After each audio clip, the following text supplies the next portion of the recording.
My wife plotted to steal my house and inheritance after abandoning me at my weakest. But what happened in Courtroom exposed everything she hid. But let's start from the beginning. Initially, I received a diagnosis of advanced Hodgkin's lymphoma, which was surprising. I had always led an active lifestyle, maintained a healthy diet, and consistently attended my annual doctor's appointments. The oncologist explained that the precise reasons behind the cancer remained unclear. Despite the slim chance of survival with rigorous chemotherapy, I was determined to fight for my life. After receiving my diagnosis, I sat down with my wife of 15 years, Desi, and our teenage daughter, Luna, to break the news to them. Understandably, they were devastated, but I reassured them that I would do my utmost to combat the disease. However, I couldn't help but worry about how this would affect our family dynamics. The doctor had warned me that the chemotherapy would be debilitating, and he mentioned that many marriages don't survive such treatments. Later that night, I expressed my concerns to my wife. She assured me that she would stand by me through sickness and do everything in her power to support me. We were financially stable, thanks to my good insurance, sizable savings, and a trust fund from my late grandfather. Our house was fully paid off, and I had set aside money for Luna's college education in case anything happened to me. A week later, I started chemotherapy, and it was incredibly taxing. I returned home feeling utterly drained, as if I had been hit by a freight train. I could barely manage to feed myself, let alone perform basic tasks like bathing or walking. My wife and daughter stepped up to help me, taking care of meals, housework, driving me to chemo appointments, and ensuring my prescriptions were filled. I tried not to burden them too much and did what I could when I had the energy. This went on for 2 grueling months. However, I began to notice signs of agitation from my wife and daughter. There was a growing reluctance whenever I asked for their assistance. Even my daughter stopped responding when I requested something as simple as a glass of water or help getting some fresh air. Things reached a breaking point when I had an early chemo appointment one day. I realized I was running late, and my wife had not yet come down from her room. I called up to check on her, and she merely suggested I take an Uber to the hospital because she was tired. I was shocked by her response, but not knowing what else to do, I called for an Uber and contacted the hospital to request assistance, as my wife wouldn't be there to support me. Fortunately, my Uber driver was incredibly kind and ensured I safely reached the hospital. She even offered to drive me back home after my treatment. I was grateful, but it was disheartening to rely on the kindness of strangers. When I returned home that day, the situation had taken a troubling turn.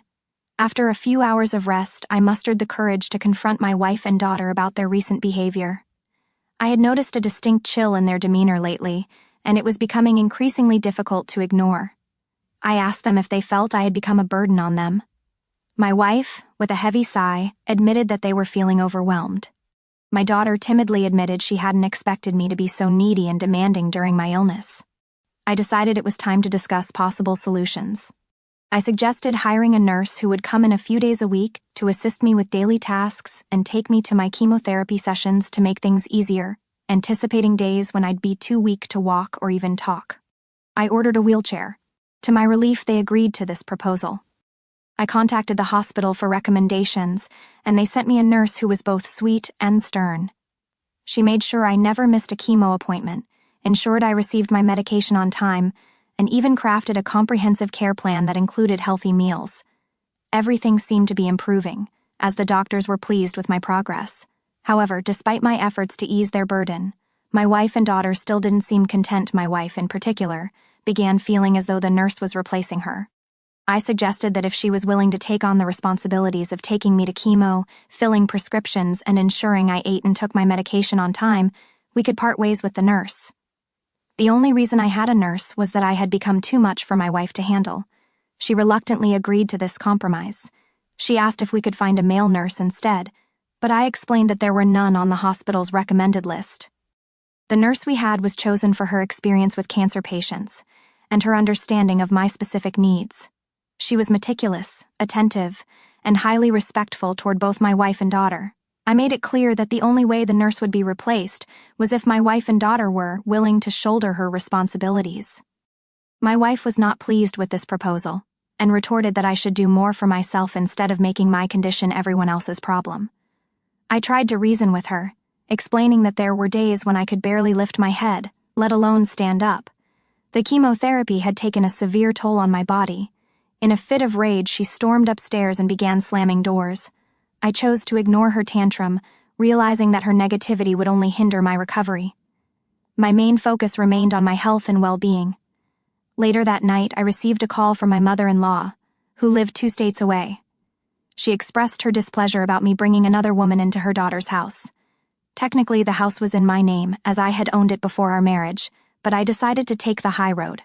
I politely explained that I needed help, and the level of assistance I required exceeded what her daughter was willing to provide.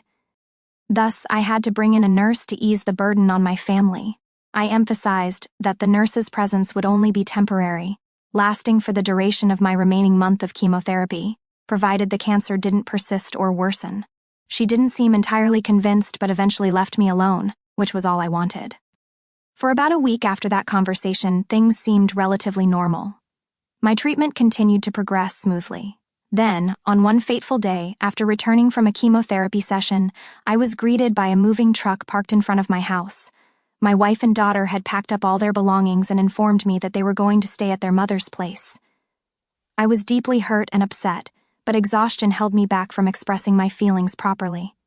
The timing of my wife's departure, right after my chemo session when she knew I'd be utterly spent and unable to communicate effectively, felt cruel.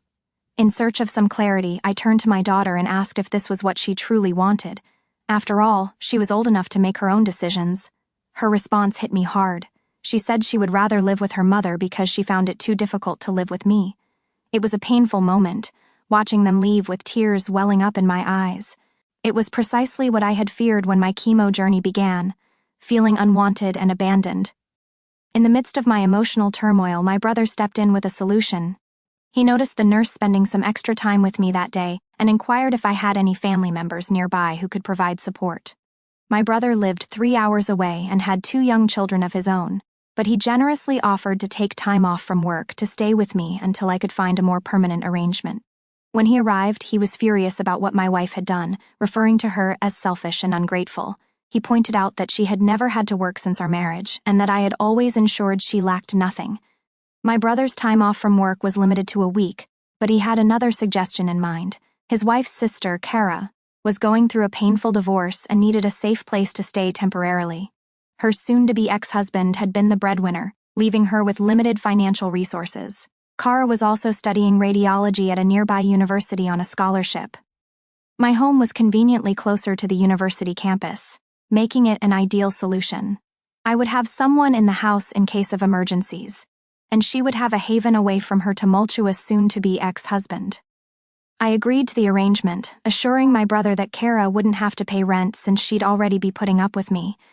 She could choose whichever bedroom she preferred. I didn't mind. My wife and daughter had taken almost everything, leaving only the bed and a few dressers. My brother stayed the rest of the week, and Kara arrived on his last day. He helped her move in, and she expressed her gratitude for letting her stay with me. Kara promised to be considerate, clean up after herself, and assist where needed. She was a genuinely kind-hearted person.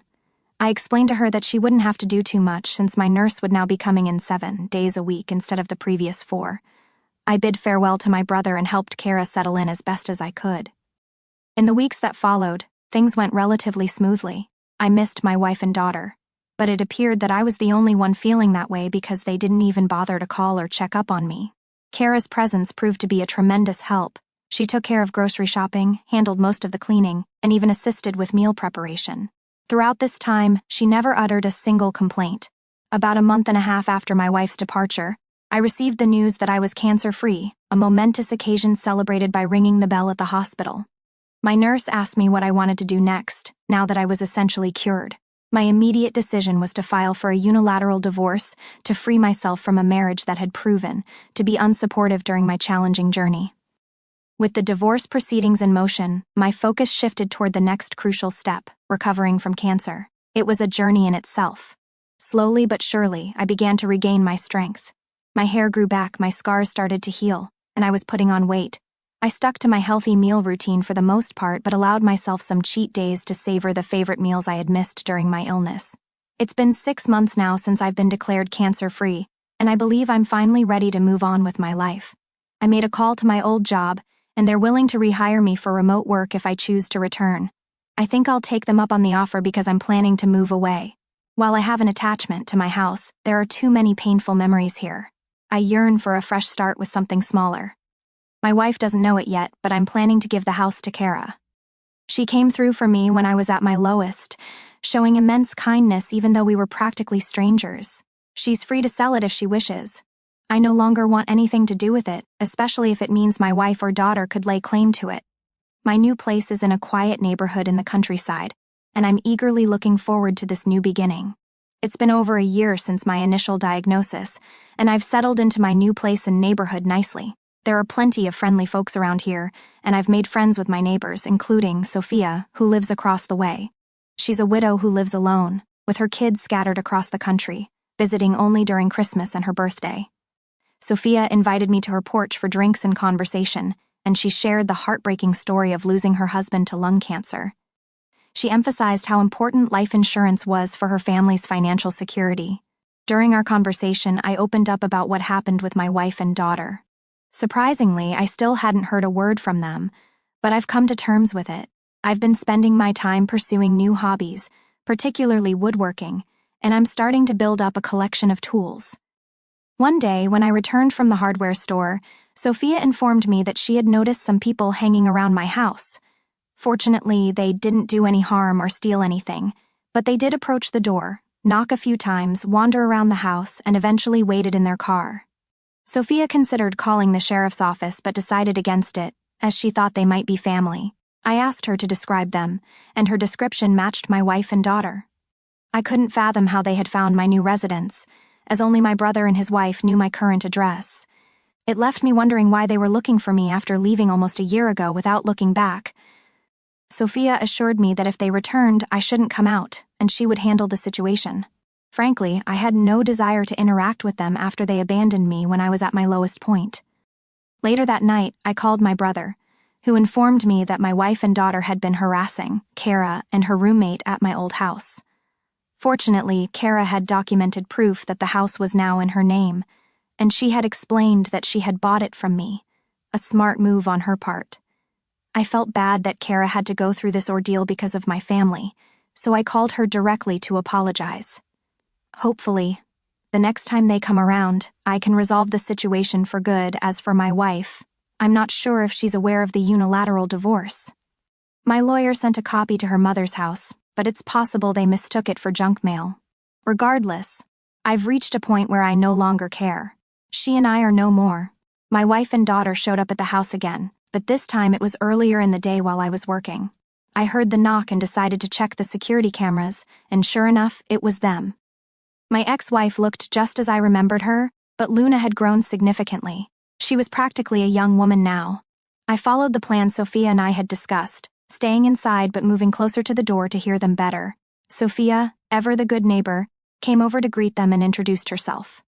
My wife asked if she knew a man named Charlie who used to live there. Sophia sounded just as baffled as I was and questioned her use of used to. My wife explained that her husband, not ex-husband, had lived in the house before his recent untimely death following an extended hospital stay. My jaw hit the floor at this revelation because, to my knowledge, there was no record of my death anywhere, especially not at the hospital where I underwent treatment. My wife went on to claim that they were the next of kin, implying that the home was rightfully theirs. Sophia informed them that someone named Charlie did live there for a while, but clarified that he was a divorce. She also shared that, during our time as neighbors, I had informed her that my wife had left me, and I had filed for a unilateral divorce. Sophia added that, as far as she knew, I intended to bequeath all my assets to charity since I had no other family besides my brother. This was why she found it strange to see two women snooping around my house. The conversation fell into an uncomfortable silence before Sophia inquired if they had a death certificate or will. They replied in the negative. Sophia explained that, once they had those documents, they could take them to the county's record office. If they were indeed the rightful owners of the property, they could then get the deed in their name. My wife did not take kindly to this suggestion. She asked Sophia who she thought she was and started screaming, asserting that Sophia had no authority to interfere in her affairs, calling her nosy, and demanding that she mind her own business. I felt a deep sense of embarrassment, The people in this neighborhood had been nothing but kind to me, and here my ex-wife was, making a scene and disturbing their peace. Part of me wanted to go out there and give her a piece of my mind, but I chose to stick with our plan. Sophia, bless her heart, apologized to them and explained that she was merely trying to be helpful. She returned to her own home, and shortly after, my ex-wife and daughter left. After finishing work, I went over to Sophia's place to apologize. She brushed it off, mentioning that while she found my wife's behavior repulsive, she also found the outburst somewhat amusing. I wished I could agree with her, but I knew my wife could be hot-tempered when upset. If she ever returned, I was determined to confront her and ask her to leave me in peace. She came back again yesterday. I was sitting in my home office when I heard a loud crash. Rushing out to the living room, I found my front windows smashed and people were outside screaming. I thought there might be a maniac on the loose, and it turns out I wasn't entirely wrong. It was my ex-wife.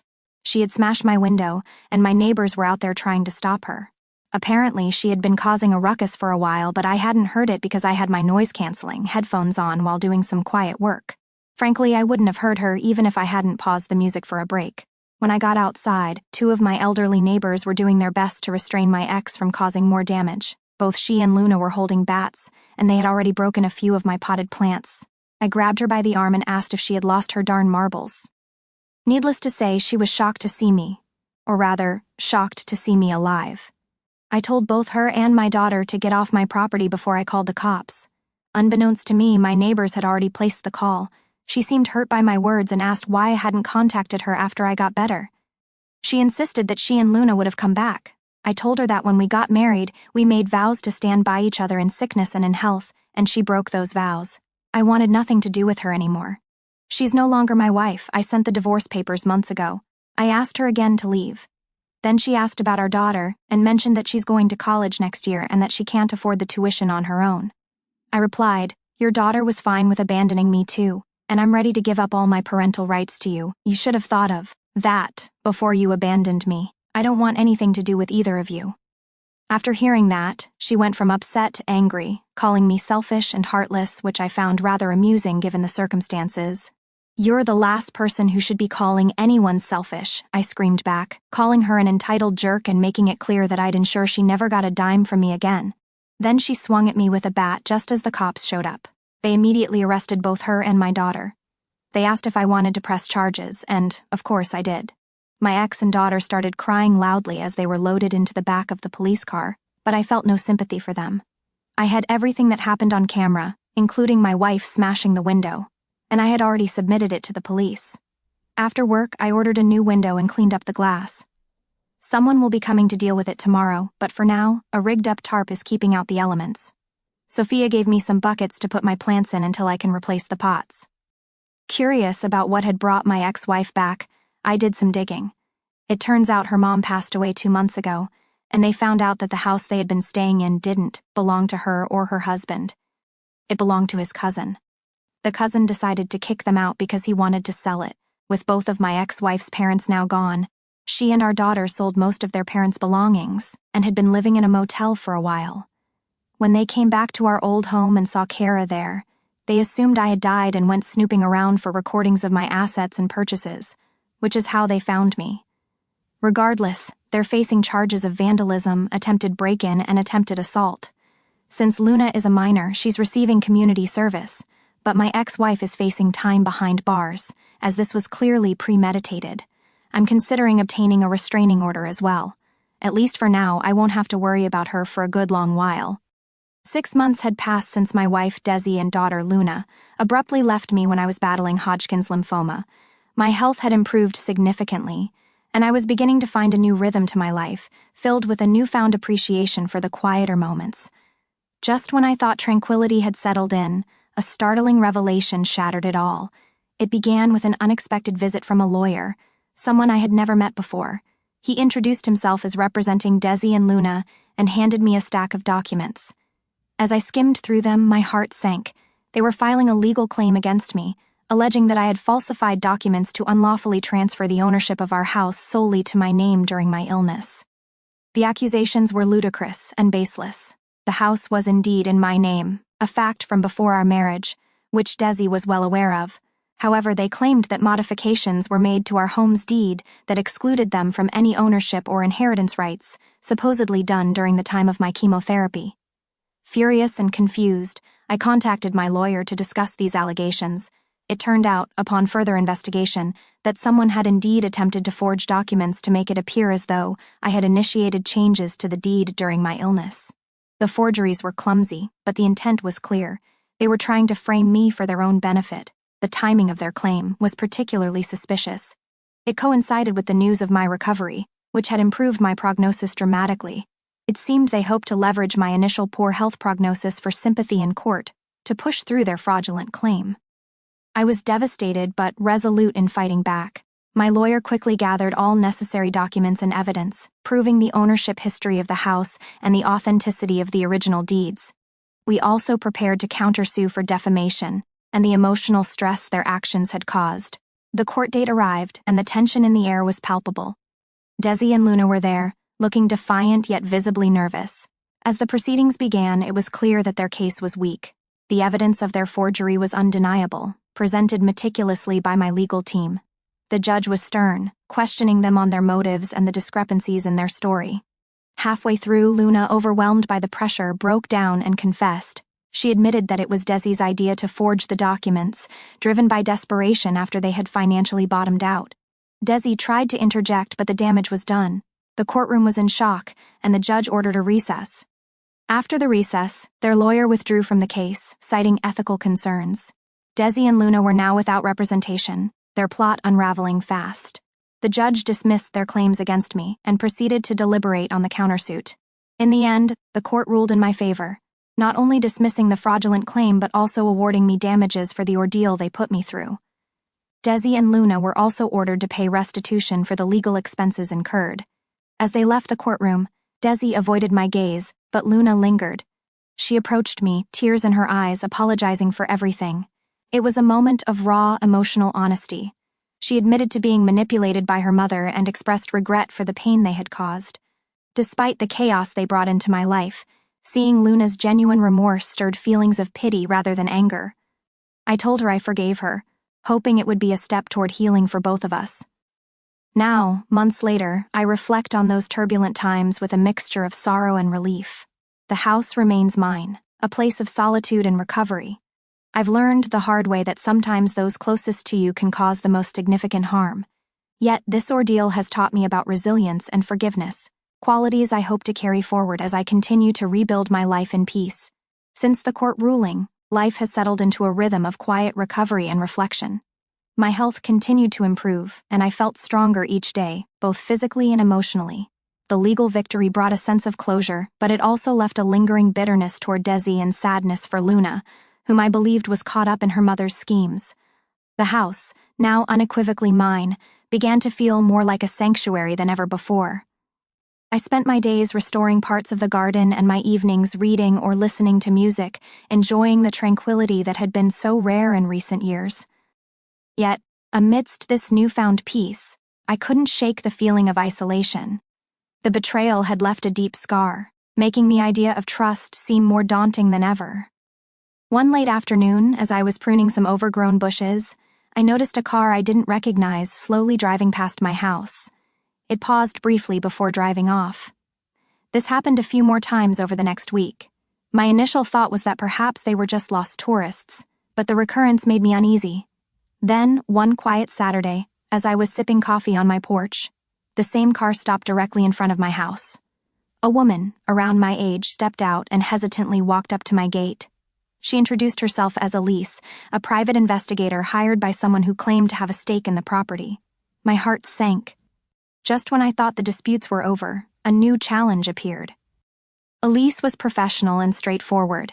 She explained that she had been hired by a distant relative of mine, someone who believed they had inherited rights to the house based on an old family will. This was a shock. I knew my family tree well, and there was no one who would have a legitimate claim unless there was an unknown will from my late grandfather, something that seemed highly unlikely. Elise requested permission to review any documents I had about the property and the family will. Though wary, I agreed, hoping to clear up any misunderstandings quickly.